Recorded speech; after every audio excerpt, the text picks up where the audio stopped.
get over there? Yeah, it's the place where they, Paul was going to murder the Christians, right? Yeah. Yep. All right. Who's starting the show and what are we talking about? A good question. Mr. Straight is raising his hand. I guess we can get him to ask us the first question. Let's see. All right. Slide number 1433. What's up? Yep, we can hear you, Mr. Straight. Ask Mr. Kent, Dr. Kent, what you want to ask. Well, okay. The main question with it, if I compare the Christian worldview to what science can produce, it seems to be, even though you call science a religion, and even if I assume that's correct, just by the sheer production of science, I can justify it on just this sheer practicality. Compared to Christianity, that if I would look at the practicality of Christianity, what Christianity can produce in real life, it would be zero. Hold it. Compared to, hold it. Can I finish the? I need a translator. I'm not understanding a single I'm word sorry. of that. You want me to repeat myself? Or slower or type it out and put it on screen where I can see it. And I'm not. I can take a minute to type it out if you want. Yeah, he has a very thick accent. Yeah, I'm from Israel, so the accent That's okay. is. I have a strong accent too from Illinois, but if you can type out Well, that question, I'll do my best. Essentially, the question is if I compare the practicality of the scientific. Here's what I'm hearing. You're concerned about hospitality. Is that what you said? Practicality, the practical, like the how practical. Okay. Yeah, if I compare the practicality of the religion of science and the religion of Christianity, just seems to be solely on the practicality of science. I can assume that science is correct. If I assume that science is a religion. I'm sorry, I'm still not getting this. You're concerned about the. I saw your debate with Professor Dave, and you said that science is a religion, right? Oh, is it the practicality of Stalin's religion? Is that what you're saying? Of science, basically, versus Christianity. All of science works the same. It's not like there is different sciences. Please, just type out the question. I am not getting this. I am sorry. I would type it out and send it in the chat. Okay. Yeah. As far as Stalin's religion, that's what he's talking about, I'm assuming. He was a communist and followed the communist rules for revolution, which is exactly what they've been doing ever since. I covered that on my video number 5. I was a high school science teacher 15 years. I've been a Baptist preacher 49 years. And I did a series on the creation evolution topic. And one of the topics I cover is the danger of the evolution theory. Evolution is a religion. It's not a science. And on my video number 5 of my seminar series, you can get $50 on drdino.com. I talk about how dangerous communism is and how the foundation of communism is evolution. I will call up the communist rules for evolution, assuming that's the question he was asking. Let's see. Because it's the foundation philosophy of so many evil things in the world. I ask evolutionists all the time. I've had 337 debates with atheists and evolutionists. I say, guys, if evolution is true, how do you tell right from wrong on any topic? Is abortion right or wrong? Is murder right or wrong? They can't answer because they don't have a standard to measure right and wrong by. Christians have a standard, thus saith the Lord. God tells us what's right and wrong, and we go from there. We call up the communist rules for revolution. But this evolution theory is the foundation for socialism, Nazism, Marxism, communism. It's evil. Was that the question? Well, I find the communist rules for revolution. It really goes back to Satan in the Garden of Eden. He wanted to be God, and he told Eve if she would follow him, she could be like God, and messed up the whole world. Here we go. Racism has its roots in this stupid evolution theory. So does Nazism. Now the Nazis, Alt-DV 278, enter. Okay. On my video 5 of my seminar series, I talk about this. Mussolini, the Italian dictator, was influenced by the evolution philosophy. He thought the Italians were the superior race. Mussolini sent 100,000 Italian soldiers to attack Ethiopia without declaration of war. Emperor Haile Selassie had about 500,000 men, many who were new recruits and armed with primitive weapons like spears. With tanks and airplanes, the Italians easily and mercilessly slaughtered the Ethiopians that had spears because he thought the Ethiopians were inferior. Adolf Hitler was obviously a strong believer in evolution. He thought the Germans were the superior race. They deserved to rule the world. Hitler said, the German Führer has consistently sought to make the practice of Germany conform to the evolution theory. If there's a stronger race, well, then wipe out the inferiors. That was the thinking. German philosopher Erich Fromm said, if Hitler believed in anything, it was in the laws of evolution, which justified and sanctified his actions and especially his cruelties. If it were possible to form a state or an army exclusively of homosexuals, these men would direct all their emulations toward honors, and going into battle with such a spirit would, even if their numbers were small, conquer the world. This philosophy is so evil. It's also the foundation for communism. I've got a couple more things on Nazism. It remains characteristic of the Germans that they, outwardly and most brutally masculine of all European peoples, are the most homosexual nation on earth. Direct line runs from Darwin. See, how do you tell right from wrong? Is homosexuality right or wrong? Is abortion right or wrong? You have to go back to, where's your standard? How are you measuring this? They don't have a ruler to measure by. A direct line runs from Darwin to the father of the eugenics movement, Darwin's cousin, Francis Galton, to the extermination camps of Nazi Germany. He said, our enemies are little worms. Close your hearts to pity. Act brutally. The stronger man is right. This is evolution thinking. Might makes right. So I go on and on my video number 5. That's the one when they came and arrested me. They said, get every DVD number 5 you can find. And they put me in jail for I broke no laws at all over that DVD number 5, where I simply expose communism, Nazism. Evolution is the root philosophy behind all this. In Hitler's book, Mein Kampf, it says, let's see, Adolf Hitler's mind was captivated by evolutionary thinking, probably since he was a boy. Evolution ideas lie at the basis of all that is worst in Mein Kampf. Let's see, in a speech, Hitler said, where did I blow it up here? No more? Yeah, okay. He said, I can only hope and expect the other world, which has deep sympathy for these criminals, talking about the inferior Jews that he thought were inferior, would convert this to practical aid. He said, we'll put them on luxury ships and send them to you. He said, no more than nature desires the mating of weaker with stronger individuals, even less does she desire the blending of a higher with a lower race. Well, who's the higher race, Adolf?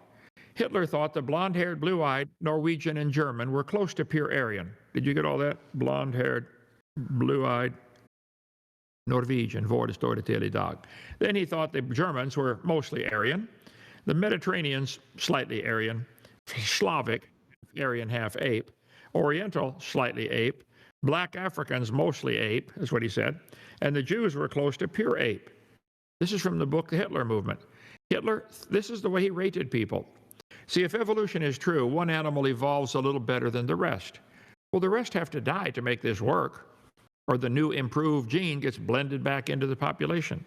I've not met too many atheists or evolutionists who will admit that their theory of evolution is the foundation for Nazism, atheism, for evolution is the foundation for racism. Jesse Owens won the most gold medals in the in Berlin 1936 Olympics. Let's see, the Talmud teaches that non-Jews are to be exterminated. Even the best of the Gentiles should be killed. This whole idea, and Israel, as much as I support Israel, what's going on over there, but they're not godly. Okay, they're praying to the wrong God. But I think they missed the Messiah. He came and offered himself, and they missed him. That's another long story. But they teach also you should eliminate anybody who's non-Jewish. Allah, the Muslim Quran says, Allah commands any person who leaves Islam or encourages others to do so should be seized and slain. Allah told Muhammad that all those who opposed his message should be killed. They should be nailed to a tree or their hands and legs should be cut off. I don't think you can understand the Holocaust until you see how evolution ties in. See, what you believe determines how you behave. All over the world, it's that way. If you believe you're the superior race and you got the right religion and everybody else should be killed, well, then you're going to be a dangerous person to be around. 1936, the German Supreme Court refused to recognize Jews as persons in the legal sense. Well, therefore, it's okay to kill them. Our Supreme Court in 1973 said the word person does not include the unborn. That opened the door for abortion. What a stupid decision the Supreme Court made. Tell them I said so. It's a person the moment it's conceived. So when they killed the Jews by the millions and starved them to death and baked them in ovens and killed them every way they could, I went and visited some of the Holocaust camps over there. That's a pile of shoes from those that they slaughtered, a pile of dead bodies. This goes back to the thinking of evolution. Hey, the superior race should survive. The rest need to be eliminated. Time magazine, don't buy them. Hitler Youth. He said it's very important we indoctrinate the youth into this Nazi Aryan philosophy. And our American schools are indoctrinating our youth into believing in evolution. Nazism, let's see, is alive and well in the United States. There's a large Nazi party here. A man told the authorities he chose a plastic surgeon from the phone book and killed him because they, that is the hairdressers and people who make blue-tinted contact lenses, are diluting the Aryan beauty. Skokie, Illinois. Hitler said, the idea of biological evolution is the most forceful weapon against traditional religion. I regard Christianity as the most fatal, seductive lie that ever existed. Get the book Hitler Cross for more on that. So anyway, we get into some of the questions here, but my take on it is God made the world in 6 days, just like he said he did, about 6,000 years ago. God left us a record of how he did it in the Bible. And the scoffers today are ignorant of the creation, how God did it, and ignorant of the flood. And this stupid evolution religion came along and said, wow, one race is superior to the others, kill off the rest of them. And that was the philosophy behind Hitler, behind Stalin, and behind our folks who now want a one-world government, the New World Order, the pinky in the brain folks who want to take over the world. It's based on evolution. Hitler said, if you tell the lie long enough and loud enough, the people will believe it. They're more likely to believe a big lie than a small one. So we go through in my seminar 5. If you want to get the whole series, call our website is drdino.com.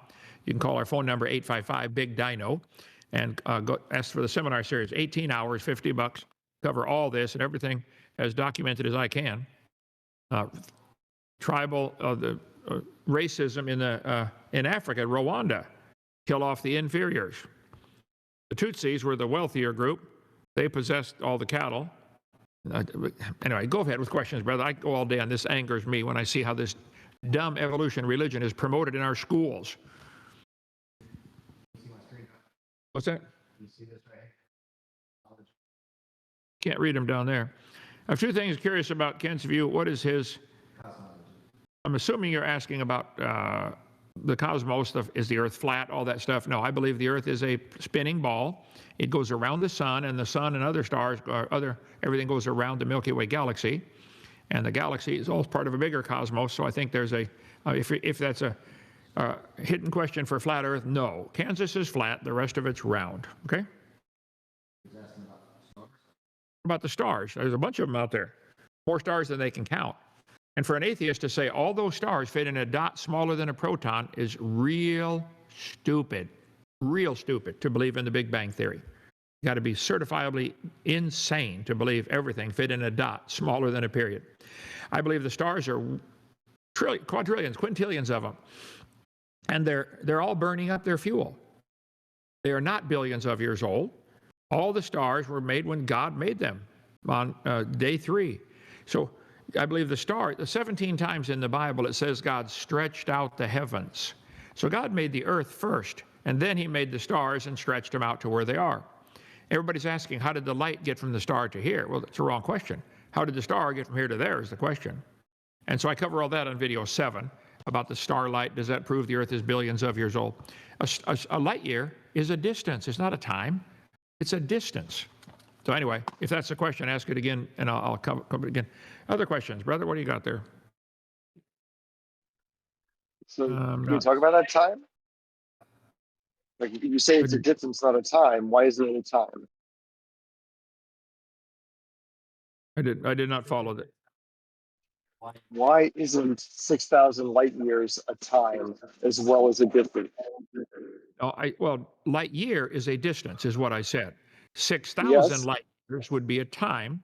So let's say, I forget the exact number, 186,282.4 miles per second is the approximate speed of light.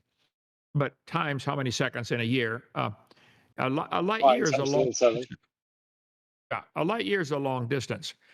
In measuring these stars, these distances, I taught trigonometry for years, and I'd say it's impossible to measure these great distances that they're claiming. Why would you say? Wait. Why would you say that when we've done it to 3,000, like easily 3,000 light years? We've actually measured with parallax. Well, now one question at a time. Here, let's see. Stars. How do we see stars? A light year. 3,000 light years out, we have parallax for 3,000 light years. All stars within 3,000 light years, we have parallax measurements for at this point. Okay. Let's assume you're correct that there are stars that are 3,000 light years away. Does that prove the universe is 3,000 years old? Does that parallax? I taught trigonometry. I'll show you here. Does that parallax distance right here? The way they measure a star using parallax trigonometry is right here. You have to have 2 observation points and at least one side and the angles to make a triangle to calculate the distance to a star, the unknown distance. If you're on opposite sides of the Earth, let's see right here. Of the orbit, not the Earth, the orbit of the Earth, right? So you're looking at like 2 times a year on the orbit.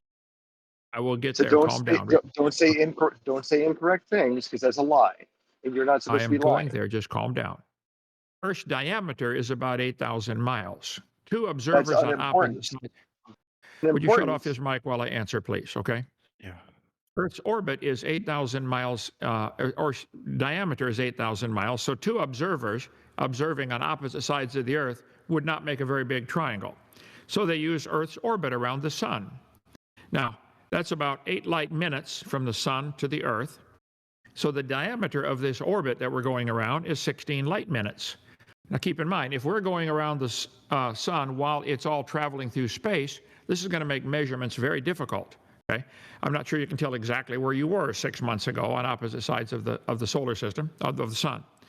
Earth's orbit around the sun is 16 light minutes. If you had a triangle, that little yellow dot represents the Earth's orbit. 1 light year, a year has 525,000 minutes in it. Okay? So if you had 2 surveyors 16 inches apart representing Earth's orbit around the sun, and you're trying to measure to a point 525,000 inches away, that's 8 1/3 miles. Do you think 2 people 16 inches apart on spinning balls going around the sun can measure the distance accurately and get the angle between their lines of sight? How far out of parallel are they? You think they can get that? Well, that's how you measure 1 light year. 1 light year. I think that's pretty far-fetched. Now, if you got some instruments to do that, I'd like to see that. But I don't think you can tell exactly where you were 6 months ago on opposite sides of the Earth when we're all spinning and going around the sun, and it's going around the galaxy. I think they'd have to have that proven to me. Earth's orbit around the sun is 16 light minutes. Okay? A 1 light year triangle would have an angle at the apex at 0.017 degrees. If you want to measure 100 light years, now your angle is 0.00017 degrees. That's like having 2 surveyors 16 inches apart representing Earth's orbit around the sun. in Pensacola looking at a dot in Chicago, trying to calculate the distance. They don't know how far away the dot is. All they know is they're 16 inches apart and they're looking at a dot. How far out of parallel are their telescopes? I think that's a stretch, okay? To measure 15 billion light years is clearly impossible.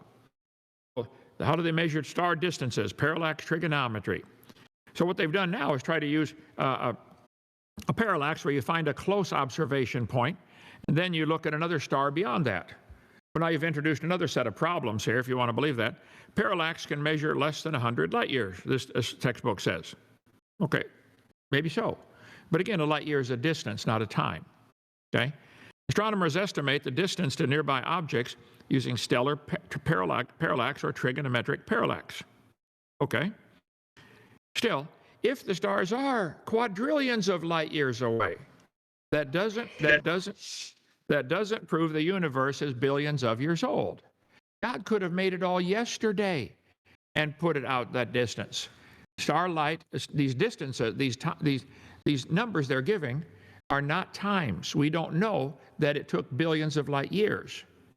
So I'm sorry, if you think that is evidence that the Bible is wrong, because you can think prove star distance means something as far as, see, the Bible says God made the earth and then he made the stars and stretched them out into place. He could have made them yesterday and done that. So it doesn't, the atheists are so desperate to try to rescue the hero of their plot, which is time. Ask them, how do you turn a frog to a prince? Oh, give it enough time, that'll do it. If you take away billions of years, the whole evolution argument collapses on that one point only. I think it also collapses on the point that there is no evidence. Nobody's ever seen a cow produce a non-cow, ever. Evolution is a religion, it's not science. And time is only the first of many ingredients they need. Okay, go ahead, question. What are you talking about? Well, no, what are you talking about?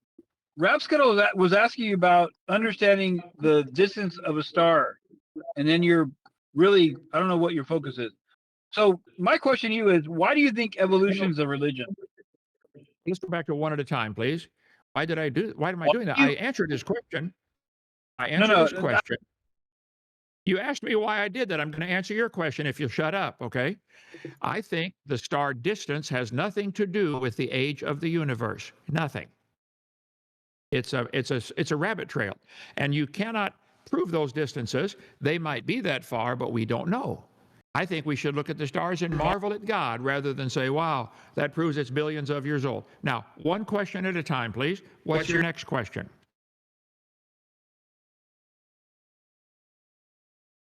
Where'd you go? Okay, I'm right here. I got muted. I didn't know I was muted. Why do you call evolution a religion? That's my question. Well, because you have to believe in it. Nobody's ever seen it. Science is, the word science means from the Latin word seer. What do we know? We know cows produce cows. That we know. We see it all the time. We know dogs produce dogs. We do not know that cows and dogs have a common ancestor. We don't know that. It's not science. Now, even if it's true, it wouldn't be science because it's not observable, testable, demonstrable. So if somebody wishes to believe that they're related to an amoeba, that's fine. But it's not science. It's a religious belief, and you're welcome to it. I don't care if you want to believe in evolution. Fine, believe whatever you want. But that's not science, and I wish they would quit polluting our science books with their stupid religion of evolution. They have these family trees. I'll show you. Thank you. What is your definition? No, I got it. I got it. You're making it a religious claim. However, I disagree with you. What is your definition for religion? Religion is something you believe in, but you don't have empirical scientific evidence to prove it, okay? I think evolution, I admit mine's a religion. I believe God made the world in 6 days about 6,000 years ago. I wasn't there, I didn't see it, I can't prove it scientifically, and I'm not asking for that to be taught in science class. That's my religious belief. But some of the atheists and evolutionists believe we all came from a dot of nothing that exploded 4.6 or 13.772 billion years ago, and then all these family trees they put in our textbooks, that all the humans and birds and everything came from an amoeba. This is not science. This is a religious belief, and you're welcome to it. You think a protozoa turned to a human? That's what they teach the kids in school. They start them off in kindergarten. teaching, oh, billions of years ago, and you're related to a sponge and all this. This is all a religious belief. There is zero scientific evidence for these lines they drew on paper between these animals. They got a frog and a bird having a common ancestor. Tell them I said that's Okay. stupid. Real stupid. Go ahead. Okay, great. Thank you. So, is there more to religion, something that makes it a religion, than just believing something? What other than just having belief makes it a religion? Evolution is a belief. It's not science. That's what I'm Science asking deals you. with No, Ken, that's not what I'm asking you. Other than Okay. believing in something, other than that, what else makes this not evolution, whatever you want to call religion? What else makes it a religion other than believing in X? Okay, I think most of the religions in the world, including evolution, greatly influence your view of life, influence your behavior. Take a look at the Hamas religion. What they believe is influencing their behavior right now. It's not science. So if you wish to believe you came from a rock and you're related to a mosquito, that's fine. But you can see what it did with Adolf Hitler. It influenced his behavior. It influenced Stalin's behavior to the think, well, wow, if he believed he's the superior race and it really helps the world to kill off the inferiors. So Hitler's religious belief in evolution motivated World War II. It was the foundation for World War II. Evolution is responsible for what happened with the stupid thinking of Adolf Hitler and Mussolini and Stalin and others. It's stupid. There's no science behind it. Do you have some science to show these family trees that humans and birds are related? I've been asking people a long time, where's the science? You drew a bunch of lines on paper here. Where's the science to show a frog and a bird are related? If they have a common DNA code some places, or common bone structure, that might prove a common creator just as well as a common ancestor. So it'd be a religious belief to believe they've got a common ancestor. It would not be science. So do you have some scientific evidence for evolution? Yeah, there's fossil records that demonstrate it. So, yeah, and there's Okay, been studies and tests. There's been studies Uh-uh. and tests that verify. There's been study. Please don't interrupt me. I know you want to bloviate. So Listen, one point at a time, one topic at a time. I won't interrupt you if you stay on one topic. Fossil record. Listen to me. There is no such thing as a fossil record. There are fossils, trillions of them, but they're not a record. They don't talk. They don't have dates on them. Man is putting his interpretation on them. When you find a fossil like this petrified clam in the closed position, you should notice it doesn't have a date on it and it doesn't talk. There is no such thing as a fossil record. There are fossils by the bazillions, no question.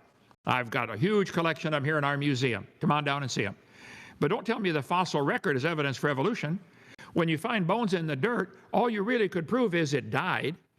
You couldn't prove it had any children, let alone different children. Do the fossils indicate we should draw a line between the frog and the bird? How could that be?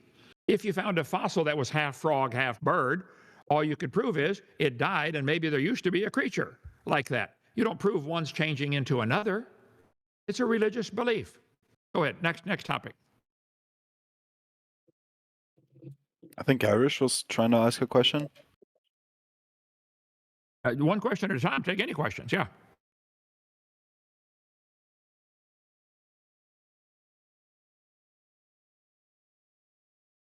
It'd be best for me if you can type them out and write them out. I can see them rather than hear them. I'm getting old and deaf. We can't hear you, Irish. I preached in Ireland. Beautiful country. You got some sinners over there, though. You need to work on that, okay? Okay, we'll bring up this next person. Preached in Ireland, North Ireland, Wales. Beautiful. Love it over there. I don't want to live there. It's too cold and they talk funny. But You want to go first, Keither? Yeah, can you guys hear me? Yeah, go ahead, Keither. I Okay. can hear you. Hey, first I would like to applaud you for kind of taking a hardline stance. I like that you admitted that you wouldn't teach religion and science, and that you acknowledge that there is a faith and there's a difference. I would like to agree that a lot of people who champion science or evolution do have a religious dog in the fight. They seem to take scientists and other people who feel they're smarter than them, their word with actually understanding science, or they can read and they can regurgitate things, and I find that to be pretty. Hold it. I'm getting Yeah. about every third. I'm getting about every third word. Can you summarize it real slowly and simply? What's your question?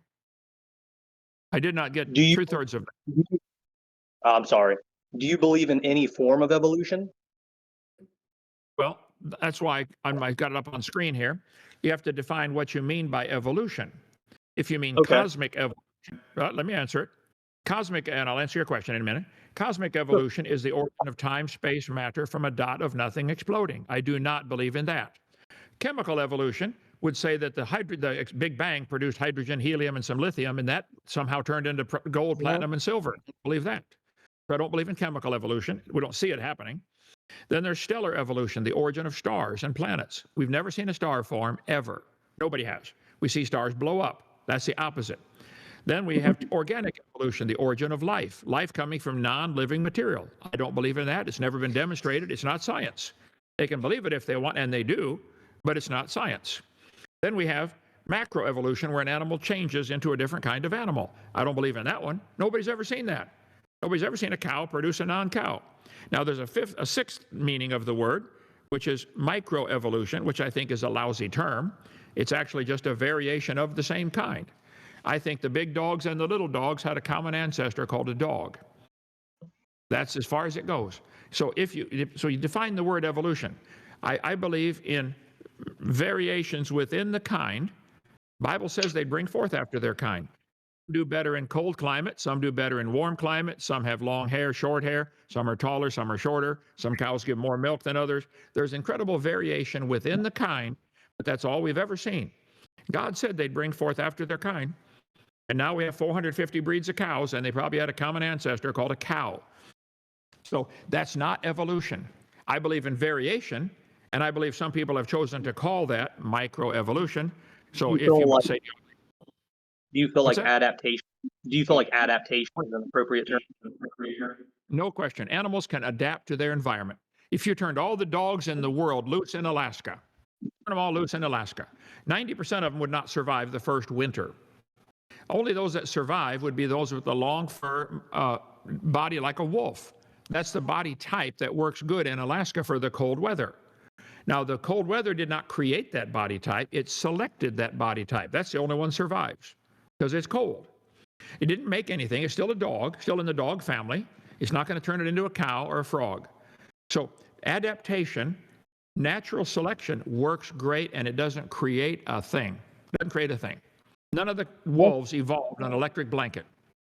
Right on, man. You answered my questions. I appreciate what you're doing, Ken. I agree with almost everything you said. All right, keep studying. You'll agree with everything. Okay.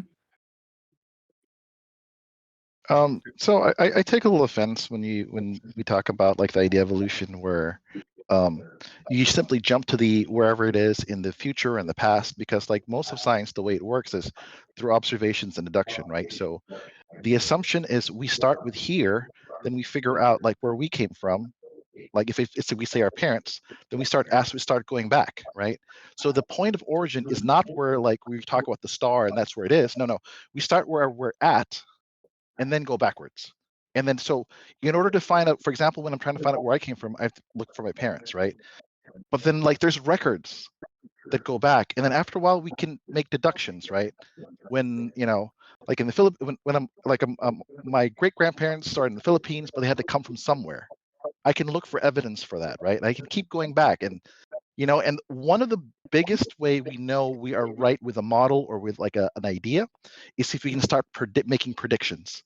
So for example, if I go like, oh look, I see a pattern here, and if I apply this pattern to like a larger time period, like is there evidence for something in which I'm predicting in the past or in the future? And then that's usually what I view for science, right? And on the other hand, when we look at things in the Bible, they do the opposite of that. They make the assumption that there's already something out there, and then when we get there, we'll find the evidence. Okay, well, let's take one topic at a time. You mentioned going back 5 or 6 times. You can't go back, okay? That's where you enter into, real quickly, into the world of imagination.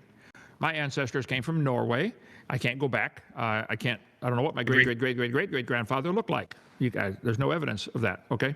So you can't go back, and there is no fossil record, so you can't look at the fossils and say, well, that shows something, other than if you want to interpret these fossils as being from a flood, then it makes sense, because the clams are closed. Well, clams die. As soon as they die, they open. But closed clams are found all over the world, including the top of Mount Everest.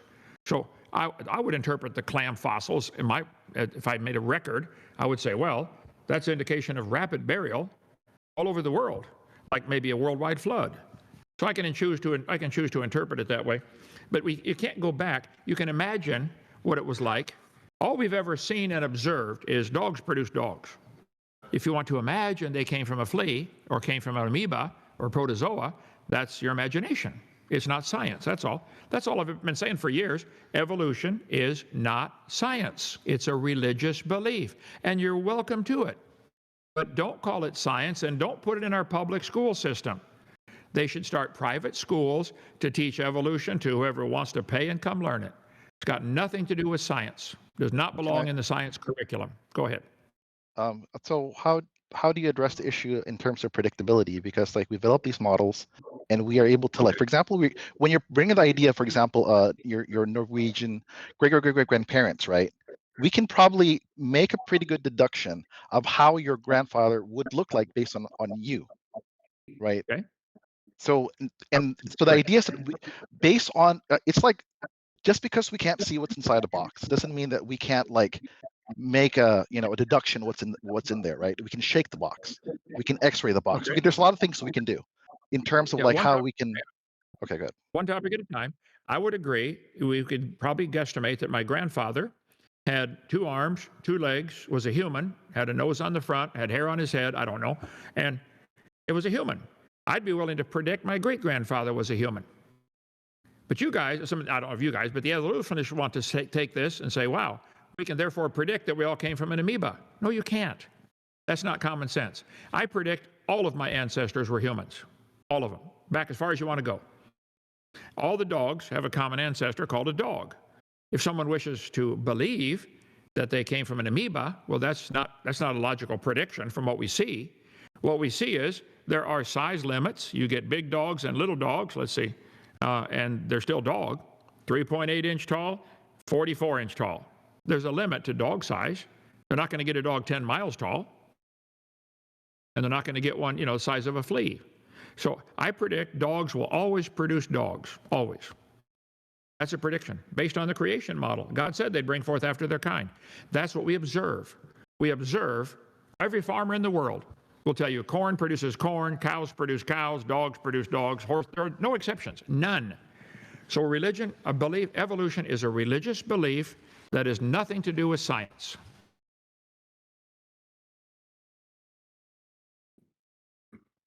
Irish, you want to go before I I have another rebuttal, but Oh yeah, thank you very much. Can you hear me now? yeah. It's a little Okay, muffled on my lovely. end. Oh, I I'm can, terribly sorry about that. I think that's my accent.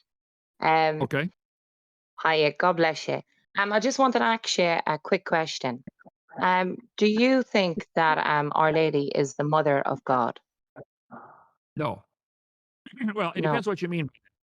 Mary was the mother of Jesus Christ, but what they've done in the Catholic Church is they've elevated her to a part of the deity, and that is simply wrong. She was a sinful woman like everybody else.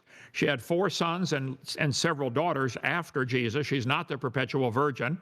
If she Okay. is, then Joseph gets the prize, if she's the perpetual Okay. virgin. So just really quickly, I just want to go back to your first claim that you said. So if she's not the mother of God, do you not believe in the Holy Trinity? I do believe in the Trinity. Jesus was God in the Okay. flesh, and Mary was the mother. But I think the Okay. Catholics have gone crazy over that doctrine and stretched Okay, it way but beyond what it really means. Go ahead. okay, so this is the thing. If she's not the mother of God, then you're talking about God to be like Hercules, right? An Odidi God. Which, by the I way, didn't. that wouldn't be true because that means that God would have to be half man, half God. You don't believe in that, right? I think he was fully man and fully God. God Okay, then himself, that's it. God Yes. decided to take on a body and become a human, so he could understand how I have to live. Okay. So Jesus Christ was God Almighty in the flesh. Okay, so when Mary conceived Jesus Christ, that is fully God and fully man, the moment of conceived, was he God? The moment she was conceived by the Was Holy she God? Spirit. No, was Jesus God inside her when she was Yeah. pregnant? Jesus was Okay, God before he got inside of her, right?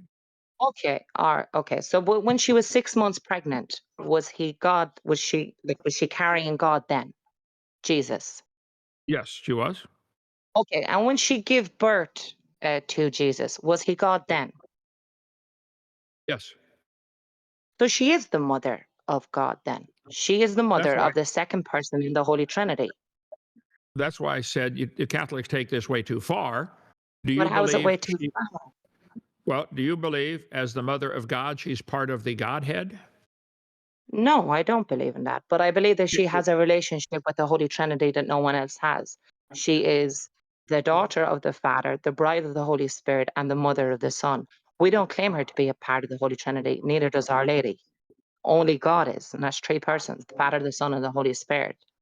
But if you try to strip Our Lady for not being the mother of God, then you just stripped God's title. You just basically come into heresy, which we just found out that you do believe that she is the mother of God because she did bear God, right?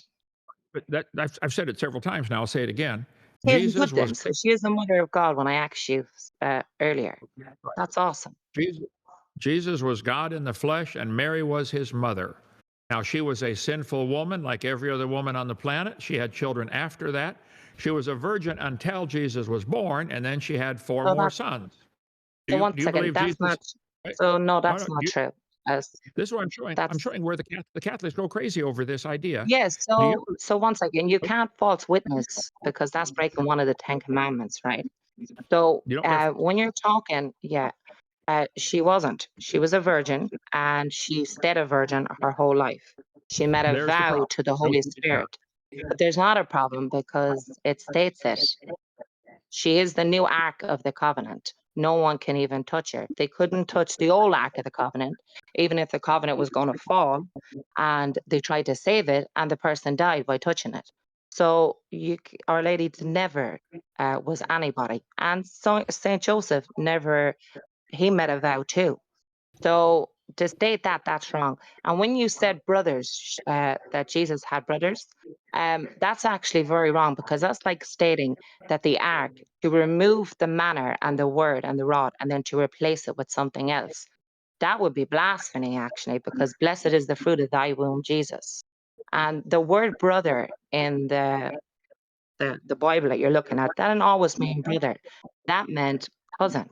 Because we can see that when it talks about at the cross, that when Jesus gave over his mother, if she had sons or daughters, they would have been broken one of the Ten Commandments because it says, honor thy mother and father. So obviously he didn't. But most importantly, as well, we know that Mary's name, Jesus' mother's name was called Mary. And it said, at the cross, Jesus' mother and her sister Mary. So now it says that Mary has a sister called Mary. So we can see that the sister doesn't always mean, or brother doesn't always mean brother and sister. Plus, our Lord says in Matthew, who is my mother and my brother and my sister? For anyone who does the will of God. So yeah, Can you ask a God question bless though? you. Instead of Yeah, just like going on this long tangent of you explaining your I'm views, sorry, but is there a he question made a there? few claims, so I had to, Come up for air. Let me talk for a minute. oh yeah. Uh, my whole specialty is not on Catholicism or other religions other than evolution. I thought the program was on creation versus evolution and how evolution influences politics in the world, stuff like that. But yes, Jesus had brothers and sisters. They're named in the Bible. But this is not a topic that I care to argue about. You can believe whatever you want.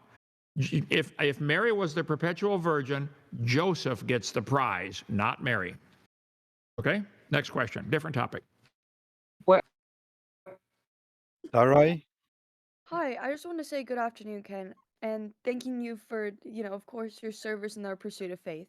But I did have a kind of an off-topic question about just like, what do you think about these secret esoteric groups of beings, and how do you think that that affects, your pursuit of faith? I got the word esoteric. how do I think about esoteric groups like what? What do you think about secret esoteric groups of beings, and how does that affect your faith and your pursuit of it? Well, if I understand your question, which I don't know if I do, there have always been secret groups who want to get together and, pinky in the brain, take over the world. This started with Satan in the Garden of Eden. He told Eve, if you do what I say, you can be like God. That's the lie that he told Eve, and Eve fell for it. And there have always been people who want to control the world and take over the world. I think we've got many groups today doing that. The Masonic Lodge is part of that. Most of them don't know that they're in a bad, evil organization, but they are. We have look at the back of your $1 bill with the pyramid, 13 rows of stones, and the all-seeing eye, not connected, all that stuff. That kind of stuff, I cover a little bit on video number 5, how that this evolution theory, the idea that man can become God, which is what evolution is all about, is the foundation for a lot of these esoteric groups. I think they're going to be sorely disappointed on Judgment Day when they find out, wow, Satan loses and they're part of his crew. Which is interesting. And so how does that... I'm sorry, I get that this is a little bit off topic, but I am very captivated when wanting to hear your perspectives on these different types of groups. It's like, do you tend to be more fearful of these esoteric groups that you will never know the names or the origins of and are easily identifiable or researchable? You know what I mean? It's like something like the Freemasons and Skull and Bones and the Bilderberg group and the Round Table you can easily find. But what about the groups that we will never know the names or the origins of? Does that ever kind of cross your mind? Well, there are lots of these groups, and I don't care what the devil's doing necessarily. I'm on God's team. I'm trying to do God's bidding, and what the humanists and atheists and skeptics do, it's kind of their business. They got their own battle plan. I know who wins in the end, and I want to be on his side. So I'm not sure how many esoteric groups there are. There might be thousands. There might be people in them that I don't know. But I'm not a member of anything except my local church. I'm not a member of any esoteric group, not a Mason at all. I think a lot of them, I've had close friends that were, and I tell them, you are in an evil club and you don't even know it. You should get out. Yes. So that's interesting. I'm sorry. Thank you for your perspective on that. All right. Thank you. Thank you, Sarai. Piper? Yeah, hi, thanks. So what is the criteria you use for genuine science that allows you to say that evolutionary biology is a pseudoscience? Evolutionary biology, those two words should not go together, I don't think. Science is what we can observe, study, and test. I'll show you here. Definition of science. Science is knowledge gained using observations, experiments to describe, explain the world around us. What is science? Science means knowledge. Okay? Systematic enterprise that builds and organizes knowledge in the form of testable explanations and predictions. Okay? We know cows produce cows, and I predict if you crossbreed cows, you're going to get a cow baby. I predict. I'll give you $100 if it doesn't happen. Okay? Science predicts cows will always make cows. But how they went from there to believing the stupid idea that a cow and a butterfly are related is insane. That's not science. Science. Religions attempt to understand and explain the world around us. I agree. But religion is not considered as science. I agree. And evolution's a religion, and it's not part of science. Okay? What is science? Science is knowledge attained through study or practice. You can practice all day long, and you're going to find out cows make cows. Ask any farmer in the world. That's all they ever make. Cows make cows. A system of acquiring knowledge, okay? Let's do all the observing we can. Let's do testing. Let's go around the world and check every farmer that's ever raised cows. I think he'll tell you cows make cows, without exception. You might get a big cow or a little cow, but you're going to get a cow. So science would tell us there's a limit. All the observation says cows make cows. Now, if you wish to believe otherwise, well, then you just entered into the field of religion. So you can't take what we've observed through all of human history and extrapolate that to say cows and butterflies are related and came from an amoeba. That's not common sense. All these lines they draw on paper between in these stupid family trees, this is not science. This is religious belief. You draw a line between all these. Let me show you one here. Okay. Here they have a simplified version for a children's book. Protozoa turning into everything. That's not science. We now have, I forget how many varieties of turtles. Let's say there's 500 species of turtles. I don't know, pick a number. They might have had a common ancestor called a turtle, but that doesn't prove turtles are related to fish and frogs and butterflies. So science is what we can observe and study and test. Yeah, so why exactly is evolution not testable? I'm sorry, I got a distraction here. What did you say? That's all right. Why exactly is evolution not testable? Well, evolution, here's the textbook teaching that the amoeba protozoa turned to a human, a biology teacher or mammal. Has anybody ever in the history of the world seen a protozoa produce a non-protozoa? Protozoa have Well, even babies if pretty the quickly. answer, oh, sorry, go ahead. Protozoa have babies very quickly. There are some single-celled creatures that are born, grow up, get married, have babies in 8 hours. You can get 3 generations every day, times 365 days in a year, times how many years the scientists live. One scientist in his lifetime could watch, I don't know, a lot of generations of bacteria. Has anybody ever seen a bacteria produce a non-bacteria? Or a protozoa produce a non-protozoa? Has this ever been observed? Well, let's say the answer to the question is no, but when you say it's untestable, that means in principle it can't be tested, not that it's not that there isn't evidence to Okay. confirm it, right? Okay. It is testable, and it fails the test. Evolution is Oh, not okay. science. It failed the test. So wait, but on the criteria of testability, then it meets the criteria for a genuine scientific hypothesis. Hypothesis is a step below a theory. Hypothesis is a guess, and then a theory's got some evidence to support it, and then it becomes a scientific fact if all the evidence supports it. I think it's a scientific fact that cows produce cows. I could have a theory that cows came from a frog or a bacteria or something, but that's not even a good theory. That's a hypothesis. Test it and find out, wow, I can't find any evidence for it. I've been asking for years, 30 some years now, where's the evidence for this theory of evolution?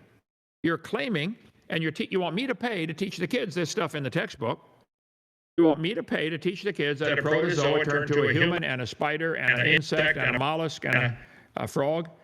That's not science. I object to that. That's a religious belief. So we can test it. Try it. Crossbreed all the frogs you want. I bet you'll always get a baby frog. Crossbreed all the starfish you want. You're going to get a starfish. This whole chart is propaganda. It's baloney. It's religion. It's not science. And they have some real fancy versions of this chart. Look at this one here. Wow, they got everything. The humans, the birds, the bears, all going back to a common ancestor. Do you believe you are related to a giraffe? I do believe that, yeah. But it seems like you agreed that the hypothesis of evolution, at least on the criteria of testability, is a genuine scientific hypothesis and not a pseudoscientific one. What do you mean by genuine hypothesis? Any hypothesis is genuine. You can make a guess that life started on That's Mars. not true. Okay. Well, explain what is the evolution hypothesis that you think has any evidence? Do you believe this chart, which is taught in all the public school textbooks, similar to this, do you believe this represents science? That dragonflies and elephants had a common ancestor? Yeah, I think that's probably true. But I'm Okay. trying to get clear on why exactly evolution is pseudoscientific. Well, hold it. You believe that's true. You just demonstrated it's a religion. Where's the evidence of a dragonfly ever producing a non-baby dragonfly? Where's the evidence for that? I feel like that's beside the point of my question. I think you're avoiding my question purposely. You're claiming that we should teach this to the kids, that the sharks and the ferns and the starfish and the octopus, this is the chart they're using. I'm just pointing out you can have a hypothesis and you can believe that, but this chart is artwork. It's a bunch of lines on paper. It's not science. It does not represent what we observe. We don't ever observe a bird and a frog having a common ancestor. It's never been observed. You can believe it. You can call it a hypothesis. You can call it a theory. I'm saying there's no evidence for it. It's not science. Science is. So then you're making. Oh, sorry. Go ahead. Sorry, go ahead.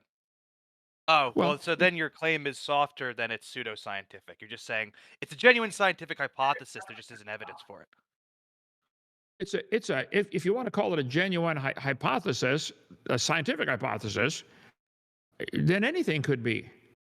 I could say No, that's not true. a banana plant produced everything. That could be a hypothesis. And so, but you're No, claiming. because I asked you about the criteria, right? And you said, so if a hypothesis is pseudoscientific, it won't meet criteria like testability, and you just admitted that evolution as a hypothesis meets that criteria. I did not just admit that at all. You tried to talk me into that. If you want to call No, you did evolution, admit it. I asked you. okay, then I retract. Evolution, if you're going to use that term, is not even a good hypothesis. It's a dumb idea. I could say this pencil produced the whole world. That's my hypothesis. Okay, is that a scientific hypothesis? Evolution's a dumb hypothesis. Okay, dumb, real dumb. Okay, so why exactly is evolution not testable? Show it to me. They're claiming everything related to a common ancestor. Show me the science for that. Science is knowledge gained from using observations. Have we ever observed an amoeba produce a non-amoeba? Has anybody ever observed that? No. Experiments? Do an experiment. They've been doing it for generations, millions of generations of bacteria, and they're always getting baby bacteria. Wow. I wonder what's going wrong here. And they'll say, well, we need more time. Billions of years. See, evolution is a religion that's hidden in billions of years, an imaginary time frame. It's a SpongeBob religion imagination. You believe that you're related to a frog. Okay, I don't care what you believe, but don't call it science. Science, what we can observe, study, and test. Look, Google, what is the definition of science? Evolution is not included. It's not science. Yeah, It's I a mean, so you seem to be contesting whether it's been experimentally confirmed. That's a different matter than whether it's testable. Okay, it's testable, and it fails the test. Okay, so we if can it's do it. testable, that means it meets that criteria for genuine scientific hypothesis. No, we can do a test to determine am I the mother of anybody, and I think we'd find out no, we failed. I would fail the test. I'm not a mother of anybody. Okay. I think if you want to say evolution is a testable hypothesis, you're really stretching at trying to grasp at straws. I'm sure you understand that. To claim, well, because it's a hypothesis, therefore it's part of science. Well, my hypothesis is this pencil made the whole world. That's as good as evolution. That'd be better. Well, that presumably, I mean, well, whether or not that's as good as evolution on this score depends on whether that's testable, right? Now, I'm unclear on whether you're saying that evolution is testable or it isn't testable, and if you're saying it isn't, what's the argument for that? If it is ever tested, it fails the test. They predict, they claim that all the matter in the universe came from a dot smaller than a period on a page. Cosmic evolution. Let's see. Is this testable? Do we ever see a dot? Let's see. It grew from a dot smaller than a single atom to a galaxy. That's stupid. That's not science. European Space Agency wrote that? That is stupid. The universe kept expanding. Wow, okay. Roughly the size of a human being. Well, that's not as stupid, but just dumb. 13.8 billion years ago, the universe was a tiny, dense fireball that exploded. Is that testable? That's not science. That's not a good. That's my idea that the pencil made the universe is smarter than that. This is. I'm just pointing out. Go ahead. The thing I'm asking about is not whether you think it's dumb. Clearly, you think it's dumb. And the thing I'm asking about is not whether it's been experimentally confirmed. The thing I'm asking about is whether it meets the criteria of testability. And you seem unclear on how you want to answer that. Right. Let's test. Is my theory that this pencil made the universe, is that testable? Sure. It would fail the test right away. But it is testable. So evolution is testable, and it failed the test. So right. So then it meets the criteria for genuine scientific. You are really, really desperate, son. You like that theory, don't you?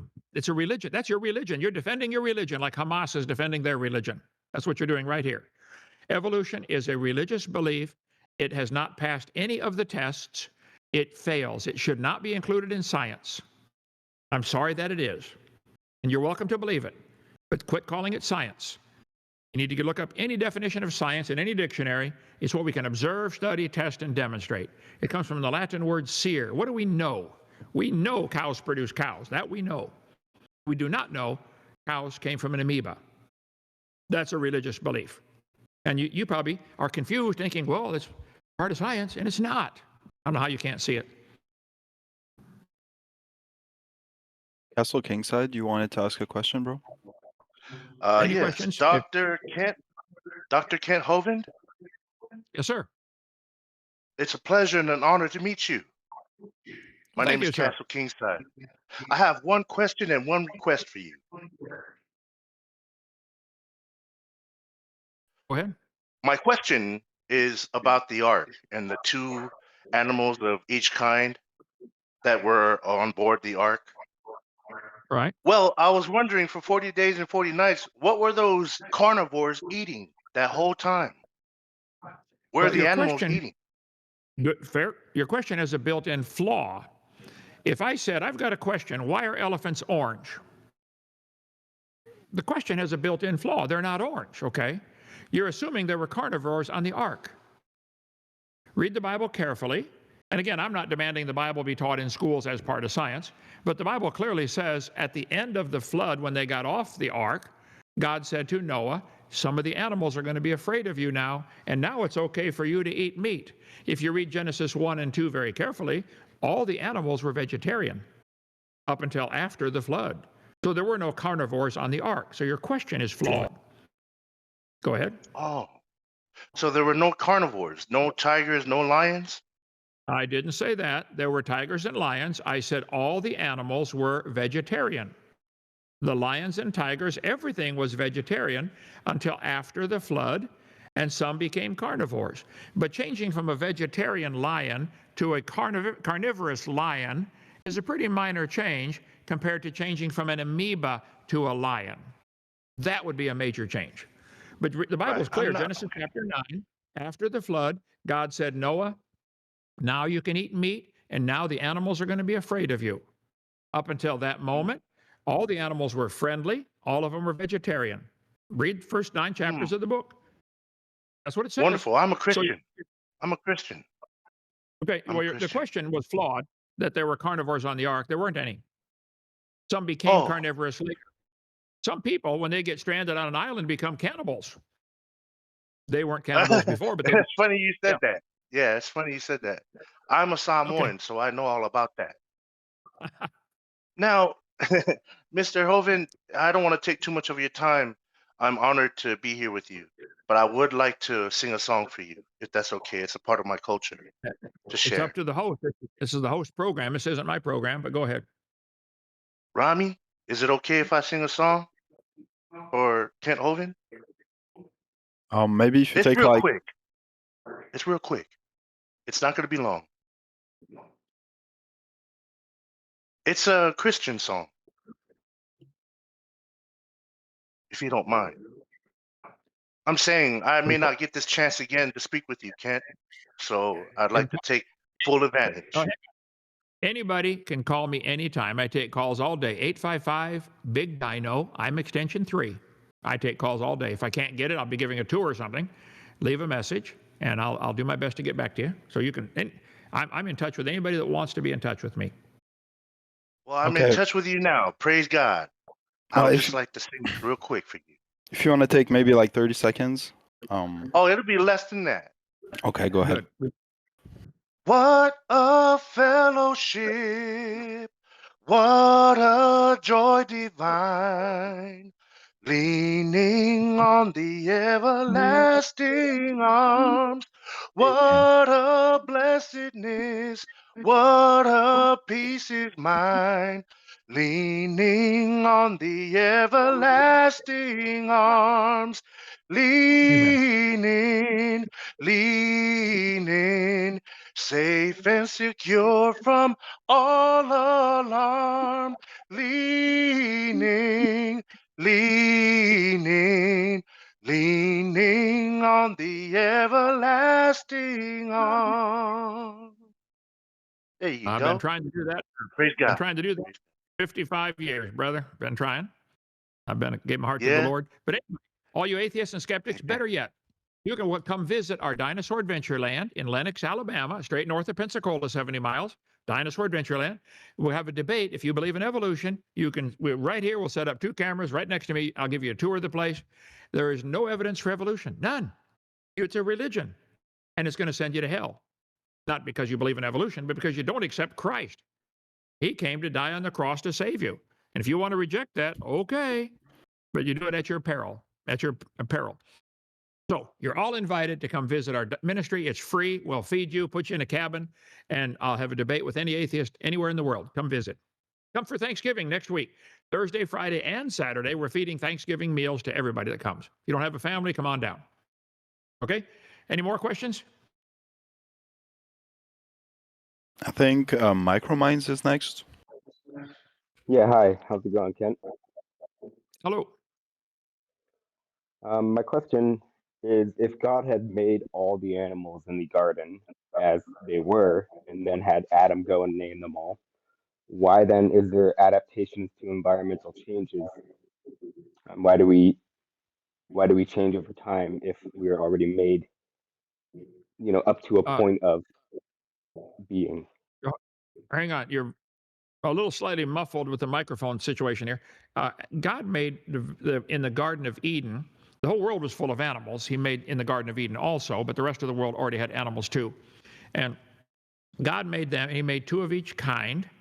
And there's only 2, male and female, by the way. There aren't 57 or 2,000 genders of any kind of animal, except maybe idiots, okay? But God made 2 of each kind, and he gave them the ability to produce a diversity of children. The original dog kind probably became the wolf, the dog, the coyote, I don't know, the jackal, maybe the fox, I don't know. But they're still the dog kind. Their hair on the outside, not on the inside. But when we see, real quick, we see that adaptation is, I think, caused through the changing of environments, right? And so was there any changes in environments in the garden? Well, the original creation had a genetic code. No, I'm talking about the garden itself as the environment where the Please let animals him respond, though. Please Did let that have Dr. any Kent changes? respond. Well, Sure, but I don't think he was. Yeah, I think that God gave the original dog kind the ability to produce a wide variety of offspring. Some are big, some are small. And if you can artificially select them, like they do with dog groomers to get a Chihuahua, or naturally selecting, either way, natural selection or artificial selection is only selection. It's selecting what's available in the gene code.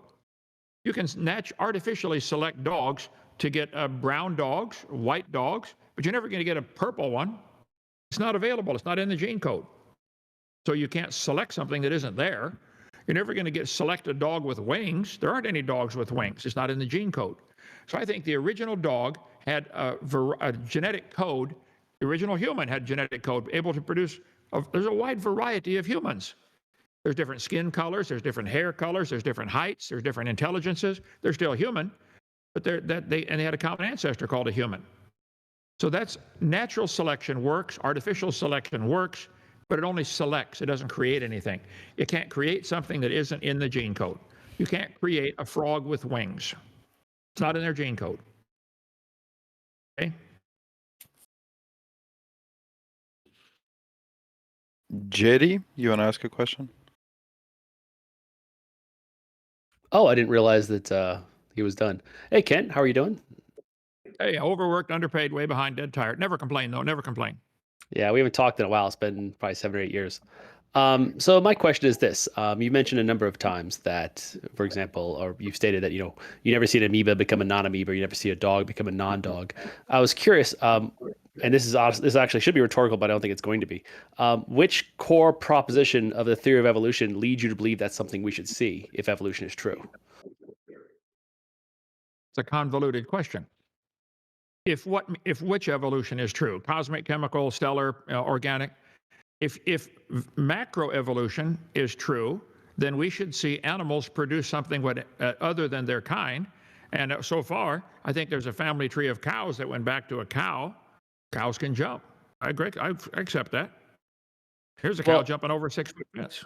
Right. Maybe I should specify the theory of evolution in biology, of which macroevolution is not a theory. It's simply a consequence of the core propositions being run and tested. You believe that. That's your religion, son. That's not science. Okay, well, in that case, so which of the core propositions of the theory of evolution, which you believe is false, do you believe lead us to think that we should see an amoeba become a non-amoeba? Does that make sense? The charts they show the kids in school show the amoeba becoming everything. That's what they're teaching. I'm just saying that's not science. Is this textbook showing, let's see, all the forms of life on Earth today came from a common ancestor found in a population of primitive unicellular organisms like an amoeba or a protozoa. That's what they're teaching the kids. Here's a family tree showing every life form on the planet going back to an original origin of life with a single-celled creature, an amoeba or a protozoa, whichever one you want to use, or a bacteria. This is what they're teaching. This is not science. It is a religious belief.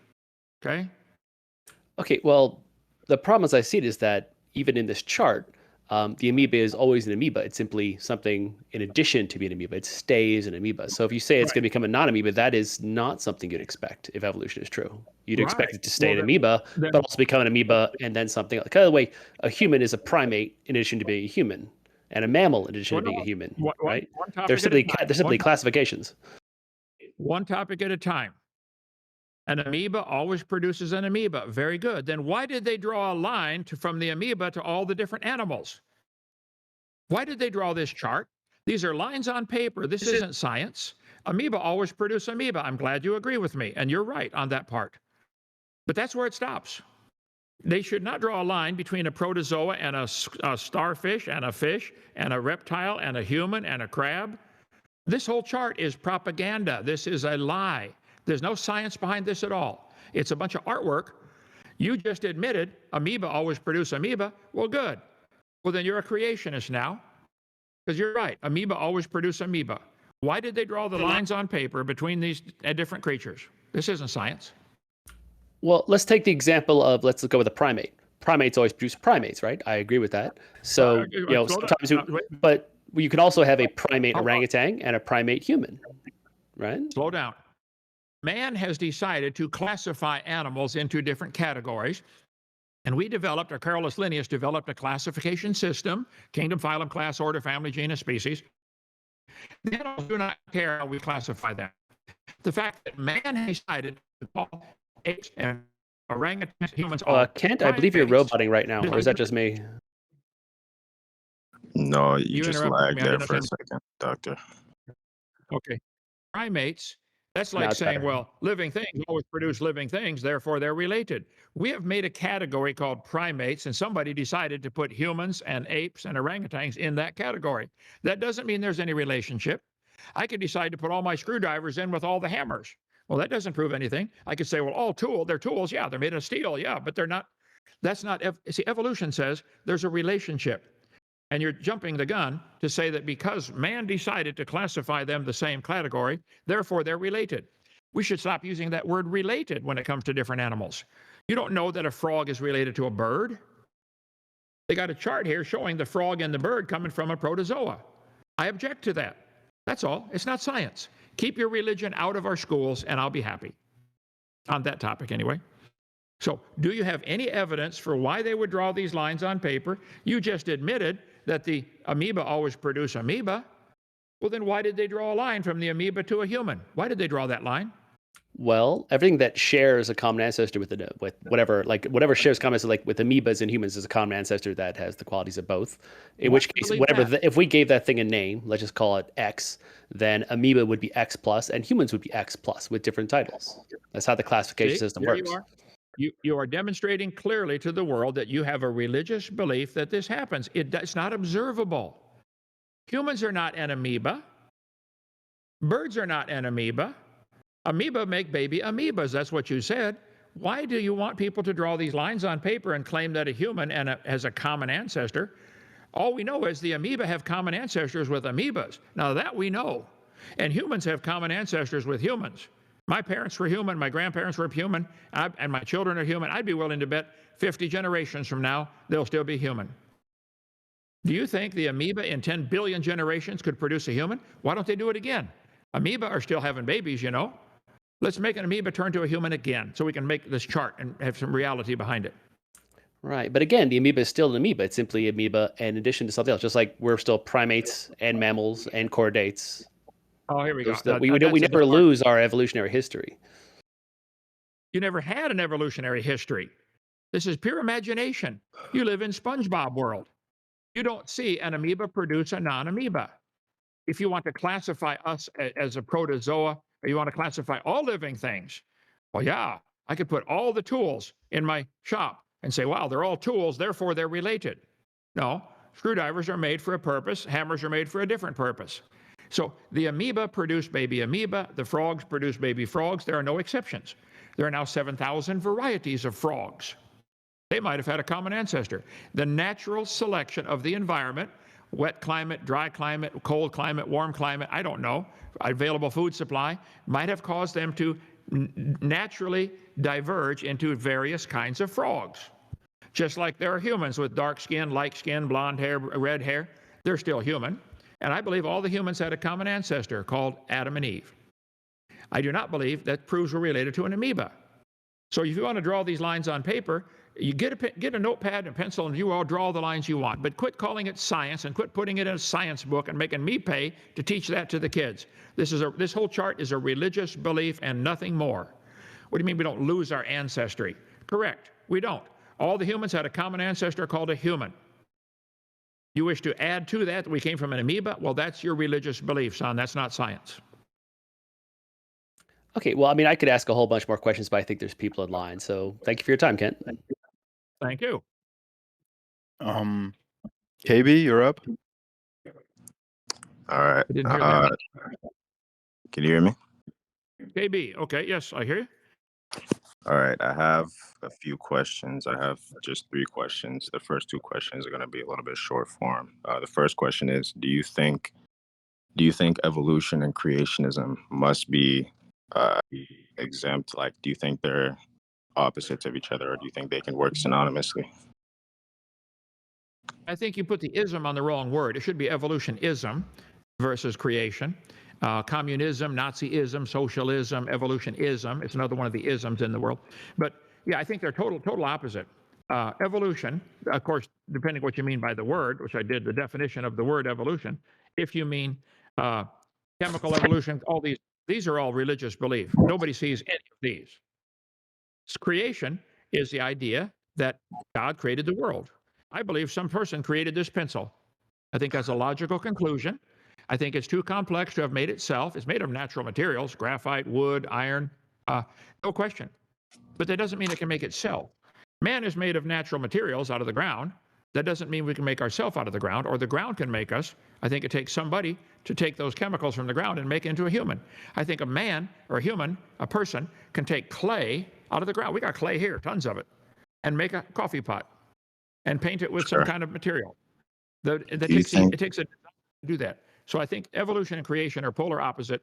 Evolutionism is nothing but a religious belief. Does not belong in our science books.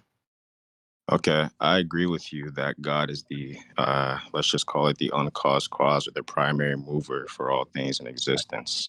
Do you think it could be the case that even if it is true that God, which it is true, that God caused all things to come into existence and he sustains all things that exist, that these things that participate in his existence could evolve into other things, but have some base genetic, let's just call it genetic code? What's the contradiction between saying that? Well, to say God used this process of evolution to get us to where we are today, with all the millions of varieties of animals on the planet and plants, that would be certainly not be the God of the Bible. I think it'd be a retarded God that doesn't know what he wants. Just poof, let it go, or let it see what happens to it. No, that's not the kind of God anybody would want to worship. Plus, there's no evidence for that. All we've ever seen is, dogs produce dogs, cows produce cows, just like God's word says they will bring forth after their kind. It's 24 times in the first 7 chapters. I believe that's true. I believe that's scientifically testable. I believe every test we've ever done in the world has demonstrated that. Wow, looks like that must be true. They bring forth after their kind. So, no, I don't believe God used evolution. I don't think there's any evidence for evolution. There's none. Nobody sees an animal produce something other than their kind. Cows produce cows, and that's where it stops. Okay. Nobody's seen anything. I don't think my position was necessarily that God is using evolution, but rather, let me pose it to you like this. Are you familiar with molecular homology? Uh-huh. Molecular homology, are you familiar at all? A little bit, yes. Homology, homo, same. Ology, study of things that are the same. There's a lot of similarities between the molecules of different animals, different DNA code. That wouldn't prove a relationship, though. That would prove a Well, common designer.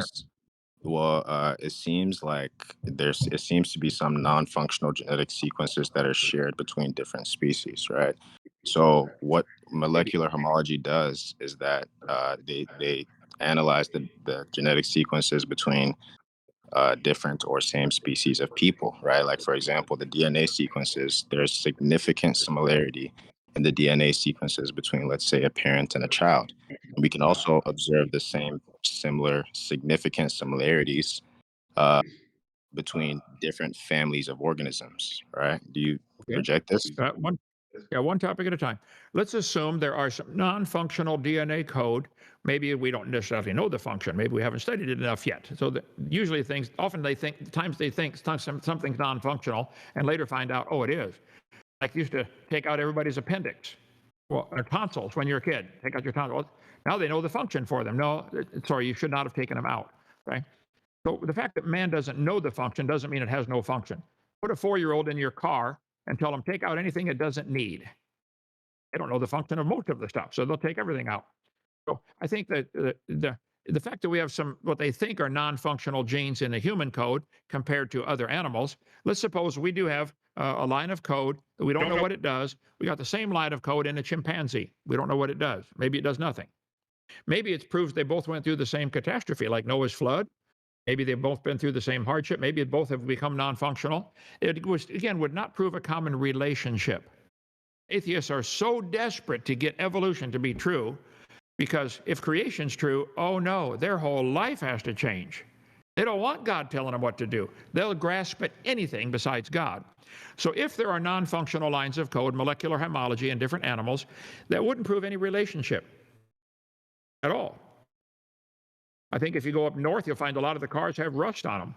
They've been through the same problem, a snowy winter and salt on the roads and stuff like that. It eats the cars up. They're going through the same problems. That doesn't prove they're related. So, yes, I think that molecular homology as evidence for evolution is showing their desperation for their theory. No, it's not science. Go ahead.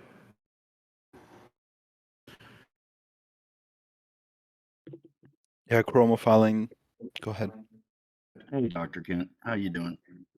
Hey, overworked, underpaid, never complain though. Can you hear me? Okay. Yeah, we spoke previously on another call. I tried to keep it brief. I'm an ex-young Earth creationist myself. I don't know if you remember our conversation where I said I felt like when I looked into it, like biblical literalism would commit me to things like flat Earth, geocentrism. Do you remember that conversation we had? Too many conversations. I don't remember. Okay, that's fine. But moving on. I don't believe in geocentrism or flat Earth. But yeah, if that's what you want to talk about, I'd rather not talk about those topics. There's so much to do on evolution. Sure. So much more important. Actually, what I wanted to discuss this time is when I was looking into this, and I came to the conclusion that I thought biblical literalism was just simply untenable. And because I run into this problem when I start looking at creationism and all the different versions of creationism, um, we see in the Middle East there are all sorts of these types of creation myths all over the Mid East from that era attributed to their gods. And I mean, what are we to do with a special revelation from Moses, like Muhammad, who goes up to a mountainside, talks to God, God reveals these things to him. He comes back down, reveals these things to the people. But then the special revelation doesn't match up with natural revelation, like the natural revelation of the deists who uh, suggest that the only thing we can know about the creator is through the observation of the creation. And it's from the naturalism of the deism that we got like modern science. And here I'll give you an example of what I'm specifically talking about. Right here in the side chat, I'll post. This is like natural revelation gives us things like modern cosmology. Special revelation gives us biblical cosmology. and this is the distinction that I'm trying to make. Like in the So Genesis account. Wait, hang on. Okay, We got eight sorry. topics going here. Let's go one at a time. Okay, sure. Biblical literalism. The Bible does have allegories in it. It has stories. It has examples. We do that in every language. I'm hungry as a horse. Well, I mean, come on, really? That's an expression. Okay. There are parables in the Bible. So the Bible says God literally made everything in 6 days. It says that several times. To me, that's the only way it'll work. There are trillions and trillions of symbiotic relationships where certain animals require a certain plant to pollinate them, or plants require an animal to pollinate them. Animals require a certain plant for food. There are symbiotic relationships by the trillions. I don't think it's possible to explain those, each evolving independently to become symbiotic. That could be a whole ministry somebody could do just on the impossibility of symbiosis evolving. So as far as there's a lot, you said there's a lot of creation myths in the Middle East. That doesn't mean they're all false. One could be true. I think the creation story is true, exactly like recorded in the Bible. So the fact that there are other stories out there that aren't biblical, you're right, there's a lot of stories. But that doesn't make this one false. So that would be a bad logic to say, well, because these other religions are false, therefore they're all false. I think you threw out the baby with the bathwater if you did that. And as far as there's only, I forget how you said it. That's why you got too many topics going here. You can only observe creation. I have taken the position for years now that the Bible is literally true and scientifically accurate. If it says that this is a parable, then it's true. That was a parable. That doesn't mean the parable is true, but it's true. It's a parable. So that gets into another can of worms we could open up. But so did you reject biblical creation because you have evidence of something better? Is that what you're saying? Well, I can give you a specific example if you care to entertain that. I get to right, one at a time. Go ahead. Sure. I get to the very first chapter of the first book, and I run into a direct conflict with reality when it describes the earth being created and formed in days 1 through 3, separated from the heavens and the earth, the day from the night. And then on day 4, God creates the sun, moon, and stars, which would seem to indicate that the earth predates the stars. But we know that's factually incorrect. And I know you want to focus on evolution, but it seems to me like, sure. You got 4 topics. You got 4 topics going again. Let me come for air here. Okay. The Bible says God created the earth first, and then he made the sun, moon, and stars later. You are correct. That's not a contradiction. I think many religions in the world worship the sun. R and Ra thinks he's the sun god. Okay, well, the idea that, or the Egyptians worship the sun, Ra, the sun god. So I think God purposely made the sun later to show that his focus of attention is on this earth, and all this other stuff is just necessary ingredients. He made man, okay? Then he made the woman. So there's necessary things like clothes to wear and food to eat and air to breathe, okay? We need all that stuff. But God made the earth first, and then he made the sun, moon, and stars. There's not a contradiction. That's what he says. It's the way he says he did it. I don't think you could scientifically prove that's wrong. He could make the earth. Go ahead. Sorry, I think we have. That's the point. We have evidence of stars that predate the earth by billions of years. They found some of the oldest stars date to within like 300 million years of the Big Bang. So that seems to be... Okay. Hold on. One topic again. Who's the we? You said we have proven the Bible's wrong. Are you part of this group? Community. I'm sorry. The scientific community has decided they found a star that's 3 billion years older than the Bible dates would indicate. And how do you date a star like that? By the distance it is? By the color it is? All you know from stars, all you can see from stars is the color of their light. You don't know the distance to it. You can't measure it with trigonometry or parallax trigonometry. And again, you're assuming the speed of light's always been constant. You have a rubber ruler here. We don't know that the speed of light's always been constant. So I think there's too many things to say we can reject the Bible because of stars. I would not reject the Bible because of stars. I covered that in video number 7. Starlight is, the Bible says he stretched out the heavens. What if he made the earth, then made the stars and stretched them out? Adam and Eve would see the taillights as they're receding, and they could be billions of light years away and be 6,000 years old. That's why I said at the beginning, a light year is a distance. It's not a time.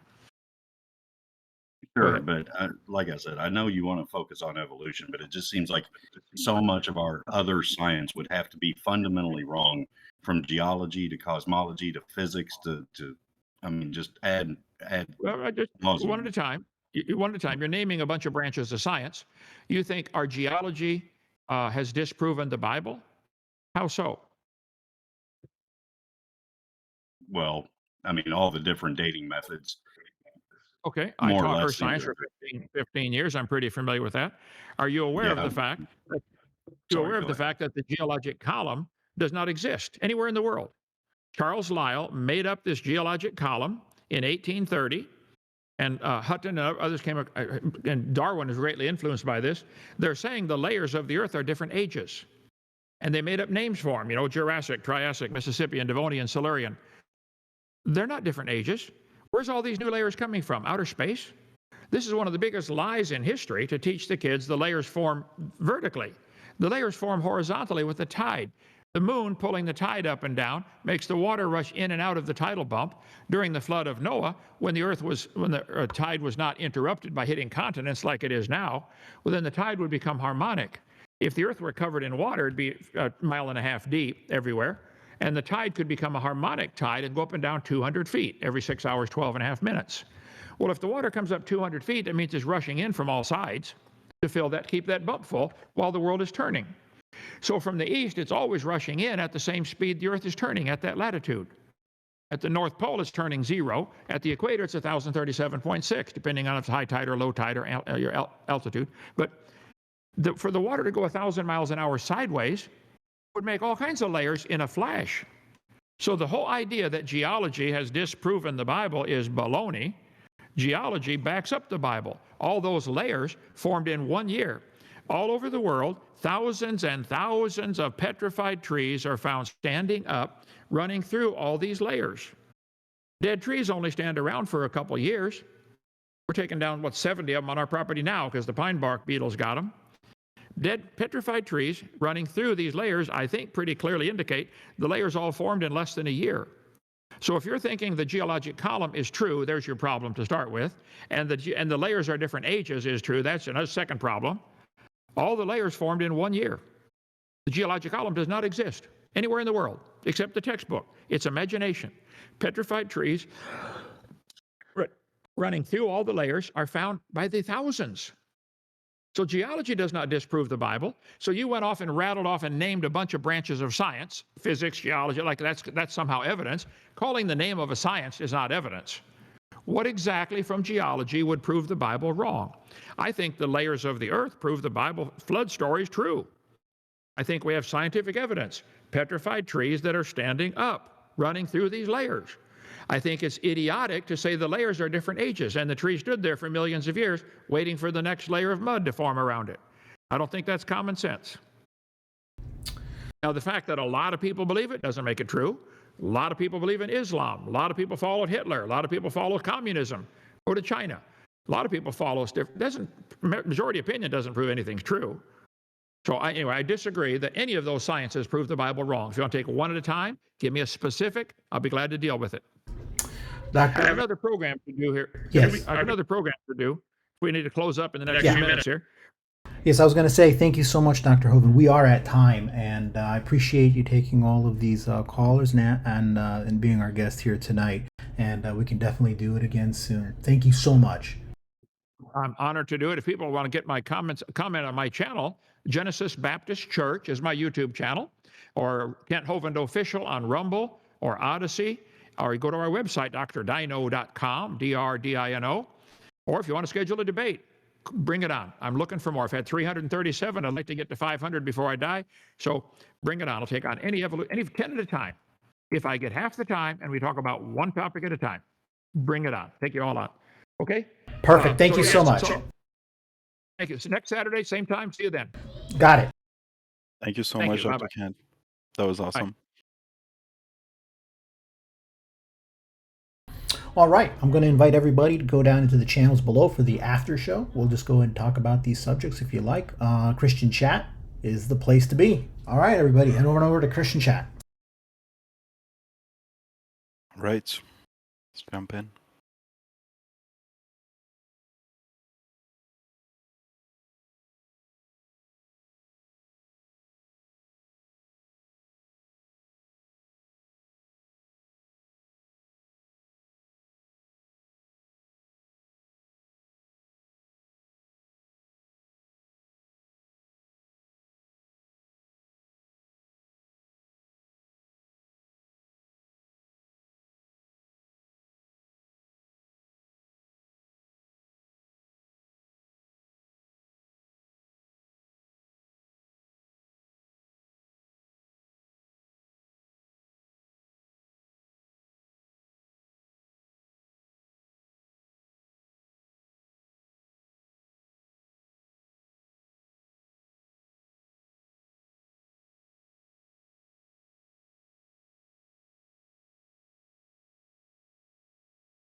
So, any of the atheists wants to comment? What did you think?